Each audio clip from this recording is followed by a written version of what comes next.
Hi hello welcome back to another video. ഇന്ന് നമ്മൾ ASMൻ്റെ 40 ഡേയ്സ് സ്റ്റഡി പ്ലാനിൽ ഡേ 35 ആൻഡ് 36 എന്തൊക്കെ കാര്യങ്ങൾ പഠിക്കണം എന്നാണ് നോക്കുന്നത്.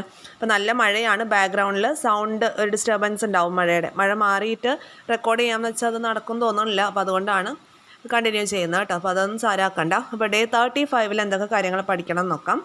ആദ്യം തന്നെ എക്കണോമിക്സ് ആണ് നോക്കേണ്ടത്. എക്കണോമിക്സ് നമ്മളൊന്ന് റിവിഷൻ ചെയ്തെടുക്കുകയാണ് 2 ദിവസം കൊണ്ട്. ഇപ്പോൾ ഭരണഘടനയാണെങ്കിലും എക്കണോമിക്സ് ആണെങ്കിലും ശരി, നമുക്ക് 5 മാർക്ക് വീതം കിട്ടുന്നതാണ്. അപ്പോൾ അതുകൊണ്ടാണ് കംപ്ലീറ്റ് ടോപ്പിക്ക് നമ്മളൊന്ന് റിവിഷൻ ചെയ്യുന്നത്.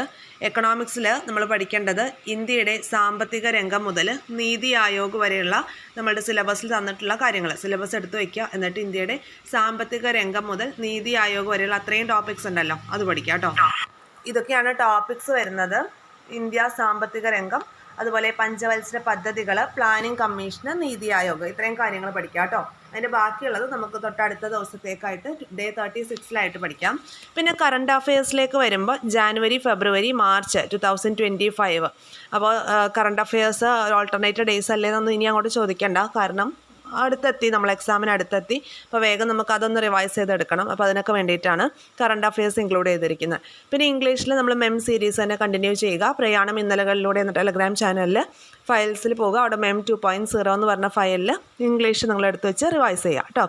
സോൾവ് ചെയ്ത് തന്നെ നോക്കുക, എന്നാലാണ് നമുക്ക് കറക്റ്റായിട്ട് അറിയാനായിട്ട് പറ്റുള്ളൂ.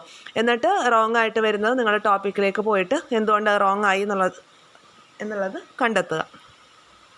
പിന്നെ വരുന്ന നോക്കേണ്ട ഒരു ടോപ്പിക്കാണ് ജീവകങ്ങളും അപര്യാപ്തത രോഗങ്ങളും, അതുപോലെ അതിൻ്റെ രാസനാമങ്ങൾ, അങ്ങനെയുള്ള കാര്യങ്ങളൊക്കെ ഒന്ന് പഠിക്കണം. പിന്നെ സർക്കാർ പദ്ധതികൾ നമ്മളോട് ചോദിക്കുന്നതാണ്. അപ്പോൾ അതുമായി ബന്ധപ്പെട്ട് നമ്മൾ 2 വീഡിയോസ് ചെയ്തിട്ടുണ്ടല്ലോ ഓൾറെഡി, നിങ്ങൾക്ക് അറിയാമല്ലോ. അപ്പോൾ ആ 2 വീഡിയോസിൻ്റെ ലിങ്ക് ഫസ്റ്റ് കമൻ്റായിട്ടും അതുപോലെ തന്നെ ഡിസ്ക്രിപ്ഷൻ ബോക്സിലും കൊടുത്തേക്കാം.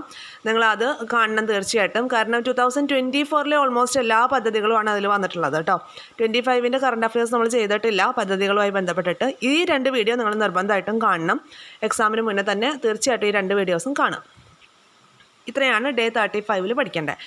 ഇനി ഡേ 36 വരുമ്പം എക്കണോമിക്സിൻ്റെ ബാക്കി കാര്യങ്ങൾ നമുക്ക് റിവിഷൻ ചെയ്യാം. അതായത് നവസാമ്പത്തിക പരിഷ്കാരങ്ങൾ, LPG, ആ കാര്യങ്ങൾ, പിന്നെ ധനകാര്യ സ്ഥാപനങ്ങൾ, കാർഷിക വിളകൾ, ധാതുക്കൾ, ഹരിത വിപ്ലവം. ഇതിൽ ഈ നവസാമ്പത്തിക പരിഷ്കാരങ്ങളുമായി ബന്ധപ്പെട്ട് നമ്മൾ വീഡിയോ ചെയ്തിട്ടുണ്ട്, ഹരിത വിപ്ലവത്തിൻ്റെ വീഡിയോ ചെയ്തിട്ടുണ്ട്, ധനകാര്യ സ്ഥാപനങ്ങളും ചെയ്തിട്ടുണ്ട്. അപ്പോൾ അതൊക്കെ നിങ്ങൾ കാണാം. SCERT ലെസണാണ് നമ്മൾ ചെയ്തിട്ടുള്ളത് കേട്ടോ, ധനകാര്യ സ്ഥാപനങ്ങളുമായി ബന്ധപ്പെട്ടിട്ട്. അപ്പോൾ അതിൻ്റെയൊക്കെ ലിങ്ക് ഡിസ്ക്രിപ്ഷൻ ബോക്സിൽ കാണാം. അപ്പോൾ അവിടെ നിങ്ങൾ അത് യൂസ് ചെയ്തിട്ട് വീഡിയോ ഒന്ന് ഓടിച്ചിട്ട് റിവൈസ് ചെയ്തെടുക്കാം കേട്ടോ. പിന്നെ വരുന്നത് ഫ്രഞ്ച് വിപ്ലവമാണ്. ഫ്രഞ്ച് വിപ്ലവം നമുക്ക് ഒഴിച്ച് മാറ്റി വയ്ക്കാൻ പറ്റുന്ന ടോപ്പിക്കല്ല. ഒട്ടുമിക്ക ചോദ്യ പേപ്പറുകളിലും നമുക്ക് കാണാവുന്ന ഒരു ചോദ്യമാണ് ഫ്രഞ്ച് വിപ്ലവം.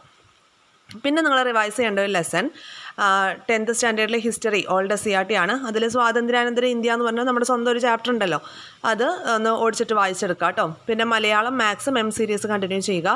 കൂടാതെ current affairs April, May, June 2025 കാര്യങ്ങളും റിവിഷൻ ചെയ്തെടുക്കണം. ഇത്രയും കാര്യങ്ങളാണ് ഡേ 36 വരുന്നത്. അപ്പോൾ നമ്മൾ കൂടുതലായിട്ട് പുതിയ കാര്യങ്ങളൊന്നും ഉൾപ്പെടുത്തിയിട്ടില്ല, എല്ലാം പഴയ കാര്യങ്ങളൊക്കെ തന്നെയാണ് നമ്മൾ ഓൾറെഡി പഠിച്ചിട്ടുള്ളതാണ്. ഇനി അങ്ങോട്ട് കൂടുതൽ സമയം റിവിഷന് വേണ്ടിയിട്ടാണ് നമ്മൾ സ്പെൻഡ് ചെയ്യേണ്ടത് കേട്ടോ. അപ്പോൾ തീർച്ചയായിട്ടും നിങ്ങൾ റിവൈസ് ചെയ്തെടുക്കുക. അതുകൂടാതെ ഇനിയൊരു കാര്യം പറയാനുള്ളത്, നമ്മൾ ടെലഗ്രാം ചാനൽ സ്റ്റാർട്ട് ചെയ്തിട്ടുണ്ട്. അപ്പോൾ ടെലഗ്രാം ചാനലിൽ ജോയിൻ ആവാത്തവർ ടെലഗ്രാം ചാനലിലേക്ക് ജോയിൻ ചെയ്യുക. നമ്മൾ കൊണ്ടുപോകുന്ന SCERT സീരീസ് ഉണ്ടല്ലോ, അപ്പോൾ ഫിസിക്സിൻ്റെ ഒരു ഏകദേശം ടോപ്പിക്സ് കുറച്ചുകൂടി അവിടെ എത്തിക്കഴിയുമ്പോൾ നമ്മൾ റിവിഷൻ സ്റ്റാർട്ട് ചെയ്യും. അപ്പോൾ റിവിഷൻ സ്റ്റാർട്ട് ചെയ്യുമ്പോൾ അതുമായി ബന്ധപ്പെട്ടുള്ള കാര്യങ്ങളെല്ലാം നമ്മൾ ടെലഗ്രാം ചാനലിലായിരിക്കും പറയുന്നത്. അപ്പോൾ അതുകൊണ്ട് നിങ്ങൾ ടെലഗ്രാം ചാനലിലേക്ക് ജോയിൻ ചെയ്യുക കേട്ടോ.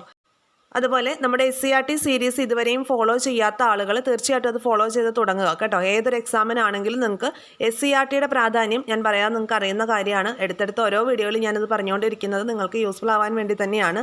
അപ്പോൾ തീർച്ചയായിട്ടും അത് കാണാനായിട്ട് ശ്രദ്ധിക്കുക.